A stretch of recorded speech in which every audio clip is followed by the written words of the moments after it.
Welcome, and thank you for downloading this week Take Aim Outdoors, the Bow Hunters Podcast. Whitetail hunting stories, tips, and gears from across country. And now, here is your host, Brandon Hammonds. All right, guys. This episode of Take Aim is brought to us by our friends at Enforcer Ozone. This year for 2018, there's a couple new products, but today I'm just going to share with you the brand new travel bags that Enforcer Ozone has out. Two different sizes. One is actually doubles as a duffel bag and a stand-up closet. So make sure you check that out, enforcerozone.com. So basically, today's show is the shed hunting update. I was fortunate enough to get out this morning. Finally had a great morning here in Michigan weather-wise. A lot of the snow had melted, and the weather just cooperated just perfectly. It was 30 degrees, bright and sunny, and just very little to no wind. It was super awesome out. Couldn't ask for, a more enjoyable morning to kind of put some miles in before work. But unfortunately for me, all I found was a stick. But it made me think of the process and what could have happened and what could have went wrong. And basically I was thinking, just possibly could be the wrong time. So the wrong time of year could mean several things, but to me it just means maybe it just hadn't happened yet. And, lots of times that's a negative if you go in at the wrong time, because you end up busting deer and pushing deer off of your property, which doesn't help anybody. But I didn't really feel that today. I didn't push a lot of deer. I didn't really see that. So with the issue of wrong time, you go in too early, like I was just saying, you kind of bust deer out, or deer still have their antlers. It's late January here. There's obviously a good chance that a lot of deer, or maybe half, maybe not a lot, but maybe half the deer have shed their antlers. But on the flip side of that, it's always a balance. If you're going in the wrong time and it's too late, you never know if your neighbor or somebody trespassing from 3 or 4 farms over have trespassed and already found your little pot of white gold, or a serious issue, especially in the Midwest, and definitely here in Michigan with the amount of brown squirrels we have, is squirrels love antlers. And you never know how many they get to find before you get there, especially if you go in later. The later it is, the better chances they've been nibbling on quite a few antlers this time of year. But usually I kind of think late January and February, if the weather cooperates, a great time to go, because you're not risking intruding too much. And like I said, if you can get in at the perfect time, antlers hopefully have dropped, and they're there literally waiting for you to pick them up.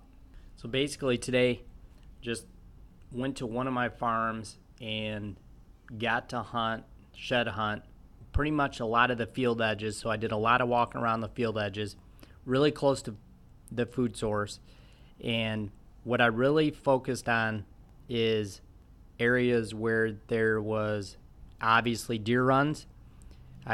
From that point, if that deer run came out of any part of timber or thick bedding area, I would walk that back and forth, and then I would go out into the field from the field edge and do circles and just rotate 360 degrees, 10, 15 yards there, out into that field, and just do that over and over for 15 or 20 minutes and then move on to the next spot. So obviously, two benefits to that. There's travel, deer are moving, deer have to move to shake those antlers off, and it's a food source. And anytime deer are spending a certain amount of time anywhere, you have a really good chance, bedding or food, to find those antlers. I think it's a little bit harder and a lot less common to find those antlers on, so-called deer trails. One thing I have noticed, though, on speaking of a deer trail, is if I've seen a really great deer trail that comes up and out of a hard ditch somewhere, trails like that are very worth looking at and spending a little more extra time. Again, just because of the body weight, the energy. Lots of times a motion like that and the movement will cause those antlers to actually fall off. So those are really good spots to look. So this same farm has an area like that where it has a creek and a food source right there. So I spent a lot of time walking that and looking at each one of those, big trails that dip way down. So I'd walk that back and forth, did the one side, came up, got around, walked the other side of that creek and that embankment, and started that same process over. So again, just on the opposite side, luckily for me, this creek runs through corn on each side. And the creek itself does hold some cover. So like I said, I would spend a little bit more time in that cover on that trail looking through there. But would go out in the fields and look. Michigan's just so hard. We're just so outnumbered with our does to buck ratio that it's just not a state where, typically I would say we find a lot of shed antlers. Most guys don't. But I still like to go because there's so many benefits to doing it. And benefits like finding new deer sign, finding new deer trails, finding new deer bedding areas, finding all this information this time of year that you don't normally get to find. And some of the overall sign that you didn't get to see maybe from the rut. Some scrapes that are still there that are very visible, some rubs that are there, and it's just a great time to get, shed hunting done and scouting 101 done. And like I said, basically, for me, it's such a dual purpose threat because we don't really find a lot of sheds here in Michigan. It's very much a bonus and a lotto thing, like, hey, if I find one, that's awesome, and it is icing on the cake. But it's really to scout out their property and look for sign that I have overlooked or didn't see because I'm not trying to intrude. And you never know what you pick up. You might be able to pick up an area where definitely you found, habitat where a buck is living or spending a lot of time in. And another great benefit is you get to see, just if anything was on your property and ended up dying, did it die from a hunter? Did it die from a car? Did it die from natural causes, being run down in the rut? So you get to find a lot of information like that, which I think is very crucial to anybody that's actually trying to incorporate some sort of deer management into their property. It sounds very cliche to say that, sometimes you're just in the wrong spot. We talked about the right time and the wrong time. Sometimes you're just flat out in the wrong place. And we've all heard the saying, miles makes piles. Again, it does, but you absolutely wear yourself out. And basically when you get back to the vehicle or cabin, you basically need an IV of Powerade or Gatorade to recuperate for the rest of the day. Today was not that hard physically. Only got in 1.5 miles.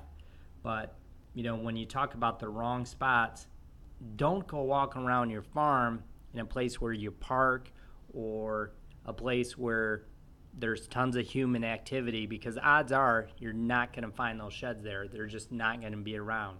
So try to incorporate some of that stuff you did in the fall. Try to remember where you saw a deer, even if it didn't correlate to where you were in the tree stand.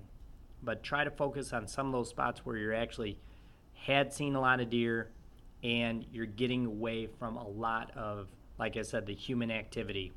Don't spend any time where you just don't see deer, because you're not going to find piles of sheds there. So I always, start on the lighter side of stuff. I start on the food. I'm going to try to do another podcast or two here over the weekend and cover the next 2 or 3 days of shed hunting, because I have a break in the weather and I'm just going to take advantage of it.